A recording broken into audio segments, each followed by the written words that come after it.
Assalamualaikum warahmatullahi wabarakatuh. Izin memperkenalkan diri, nama saya Muhammad Fahri Jaladi. Saya akan menerangkan tugas pendidikan agama Islam, yaitu bab 7 tentang menguatkan iman dengan menjaga kehormatan, ikhlas, malu, dan juhud. Oke, langsung saja. Pengertian menjaga kehormatan. Nah, secara bahasa, kehormatan berarti harga diri atau kemuliaan. Menjaga kehormatan artinya menjauhkan diri dari perbuatan yang melanggar norma agama, etika, dan sosial. Ini bukan tentang merasa lebih baik dari orang lain, melainkan tentang memiliki integritas dan rasa malu untuk tidak melakukan hal-hal yang memalukan atau berdosa. Lanjut, jenis-jenis menjaga kehormatan. Nah, jenis-jenis menjaga kehormatan tidak hanya terbatas pada satu aspek, melainkan mencakup kehormatan. Pertama, kehormatan diri atau ifah, yaitu menahan diri dari hawa nafsu dan perbuatan maksiat. Lalu, kehormatan harta. Kehormatan harta yaitu menghindari cara-cara haram atau memalukan dalam mencari nafkah, misalnya tidak meminta-minta jika masih mampu bekerja. Lalu kehormatan lisan.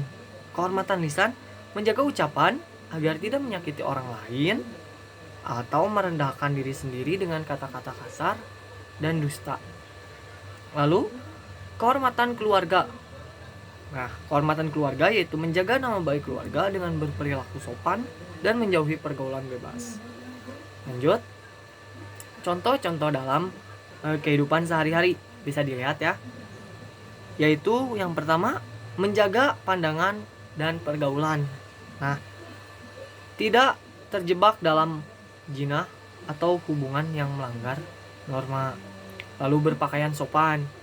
Nah, menutup aurat dengan rapi sesuai dengan identitas dan keyakinan sebagai bentuk penghormatan terhadap tubuh sendiri. Lalu ada mandiri secara ekonomi, yaitu lebih memilih bekerja keras meskipun hasilnya sedikit daripada harus mengemis atau meminta belas kasihan kepada orang lain secara tidak hormat. Lalu ada menghindari ghibah. Nah, menghindari ghibah itu tidak membicarakan aib orang lain dan tidak membiarkan orang lain membicarakan aib kita atau keluarga kita. Lalu ada menepati janji, yaitu orang yang terhormat adalah mereka yang kata-katanya bisa dipegang, yaitu memenuhi janji. Lalu yang terakhir, dalil menjaga kehormatan. Nah, dalil Al-Qur'annya yaitu pada salah satu surat, yaitu surat Quran surat Al-Ahzab ayat 35 tentang menjaga kesucian diri. Nah, yang menyebutkan yaitu golongan orang-orang yang akan mendapat ampunan dan pahala besar dari Allah, yaitu laki-laki dan perempuan yang memelihara kehormatannya. Laki-laki dan perempuan yang banyak menyebutkan nama-nama Allah. Allah menyediakan untuk mereka ampunan dan pahala yang sangat besar. Lalu lanjut ke poin kedua, yaitu ada ikhlas. Pengertian ikhlas. Ikhlas secara bahasa, ikhlas berasal dari kata kholasa yang berarti murni, jernih, dan bersih atau campuran. Bersih dari campuran. Secara istilah, ikhlas adalah memurnikan niat hanya untuk Allah Subhanahu wa taala dalam melakukan ketaatan. Artinya seseorang melakukan sesuatu perbuatan semata-mata karena mengharap ridho Allah, bukan karena ingin dipuja, ingin dilihat orang lain, atau mengharap imbalan duniawi. Seperti itu ikhlas. Lalu ada jenis-jenis ikhlas. Para ulama membagi tingkatan ikhlas menjadi beberapa bagian agar kita bisa mengkoreksi diri. Nah, salah satunya ada ikhlas abidin, ikhlas atau ikhlas ahli ibadah, yaitu melakukan amal soleh karena mengharap pahala dan takut akan siksa neraka. Ini masih termasuk ikhlas yang diterima. Ya, lalu ada ikhlas muhibibin, yaitu ikhlasnya pencinta. Nah, ini itu yaitu melakukan amalan semata-mata untuk rasa cinta dan rindu kepada Allah Subhanahu wa taala. Ia beribadah karena merasa Allah memang layak disembah tanpa perlu memikirkan surga atau neraka. Lalu ada ikhlas arifin, yaitu ikhlasnya orang-orang bijak. Nah, tingkatan tertinggi di mana seorang merasa bahwa amalan yang ia lakukan bukanlah kekuatannya sendiri, melainkan taufik atau pertolongan dari Allah Subhanahu wa taala. Ia merasa tidak memiliki amal tersebut karena semuanya dari Allah Subhanahu wa taala. Contoh dalam kehidupan nyata yaitu berimpak secara sembunyi-sembunyi, yaitu dengan cara sembunyi-sembunyi, tidak diperlihatkan, tidak untuk riya, seperti itu. Lalu tetap berbuat baik meski tidak dihargai. Nah, itu tuh terus menjalankan tugas atau membantu orang lain meskipun orang tersebut tidak mengucap terima kasih atau bahkan membalasnya dengan keburukan. Nah, itu tuh harus ikhlas gitu, tidak boleh membalasnya lagi. Lalu ada dalil tentang ikhlas. Dalil Al-Qur'annya yaitu Allah berfirman dalam Quran surat Al-Bayyinah ayat 5 yang berbunyi, padahal mereka tidak disuruh kecuali supaya menyembah Allah dengan memurnikan ketaatan kepadanya dalam menjalankan agama yang lurus.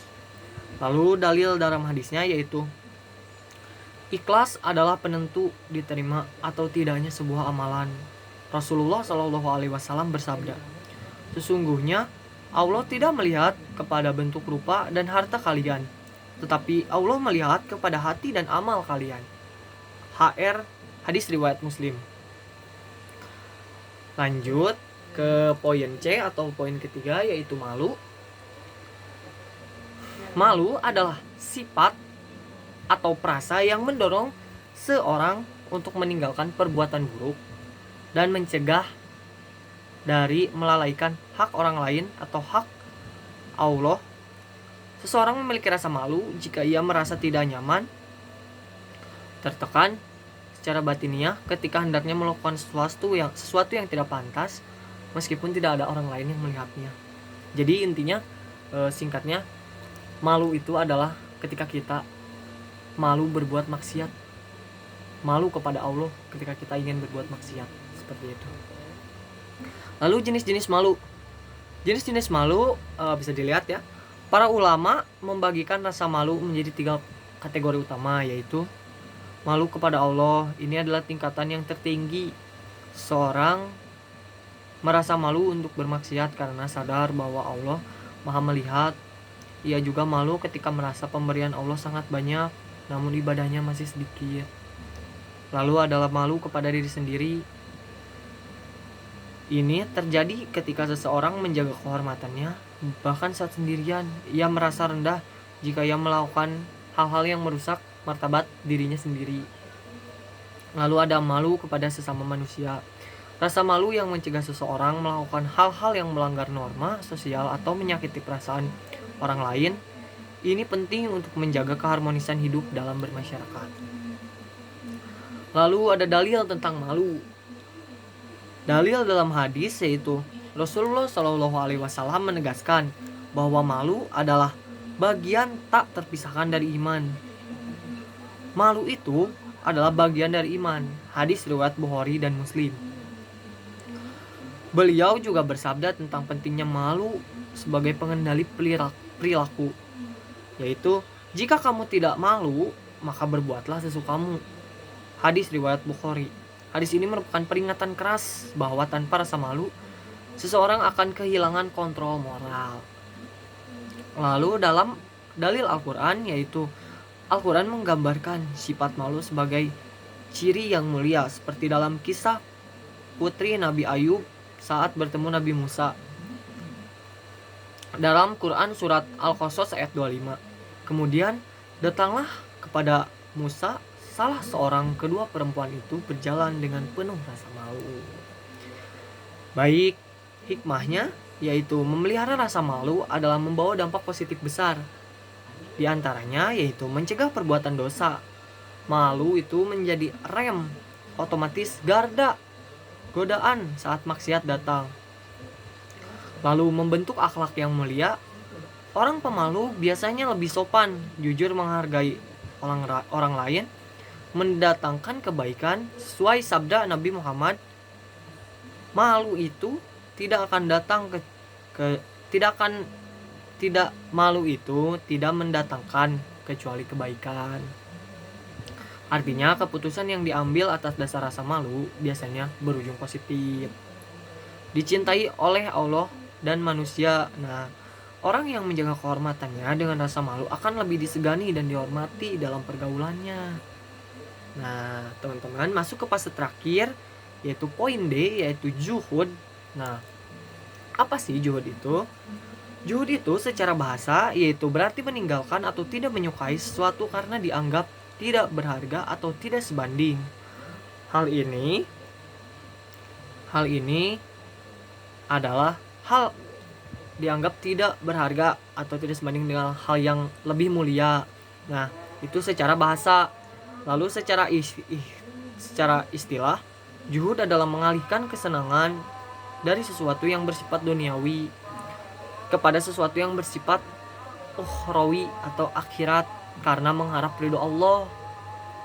Nah, dalil tentang zuhud, dalilnya dalam Al-Quran, yaitu Allah berfirman dalam Quran surat Al-Hadid ayat 23 tentang hakikat tidak berputus asa dan tidak sombong terhadap duniawi, yaitu yang berbunyi, supaya kamu jangan berduka cita terhadap apa yang luput dari kamu, dan supaya kamu jangan terlalu gembira terhadap apa yang diberikannya kepadamu. Dan Allah tidak menyukai setiap orang yang sombong lagi membanggakan diri. Nah, itu dalil dalam Al-Qur'annya. Dalil dalam hadisnya yaitu Rasulullah SAW memberikan kunci cinta Allah dan manusia melalui zuhud atau zuhudallah terhadap dunia. Maka Allah mencintaimu dan zuhudlah terhadap apa yang ada di tangan manusia, maka manusia akan mencintaimu. Hadis riwayat Ibnu Majah. Lalu hikmah bersikap zuhud.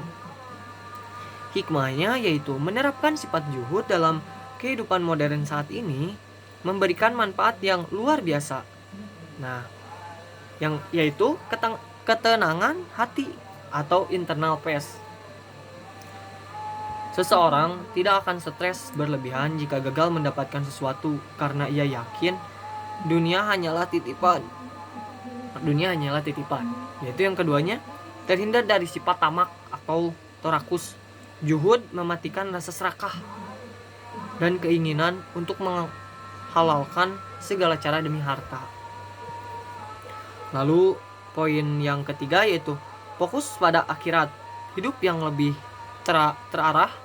Segala harta yang dimiliki justru digunakan untuk beramal dan membantu sesama seperti zakat, terus ada sodako, seperti itu.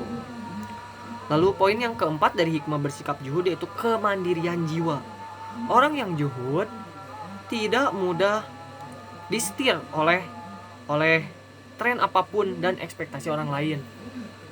Ia merasa cukup dengan apa yang Allah berikan atau qanaah. Jadi orang yang bersikap zuhud itu mereka itu fokus tidak kalau bahasa sekarang itu tidak tertrigger atau tidak terdistract oleh kerasnya tren, kerasnya ekspektasi orang lain. Seperti itu untuk zuhud. Dan kita sampai pada penghujung omongan pada hari ini. Mungkin ini saja yang dapat saya bawakan pada materi bab 7 ini, yaitu tentang marilah kita menguatkan iman dengan menjaga rasa hormat, ikhlas, malu, dan zuhud. Saya Muhammad Fahreji Al-Hadi, mohon maaf apabila ada kesalahan. Nun wa qalami wa yasurun fastabiqul khairat. Wassalamualaikum warahmatullahi wabarakatuh.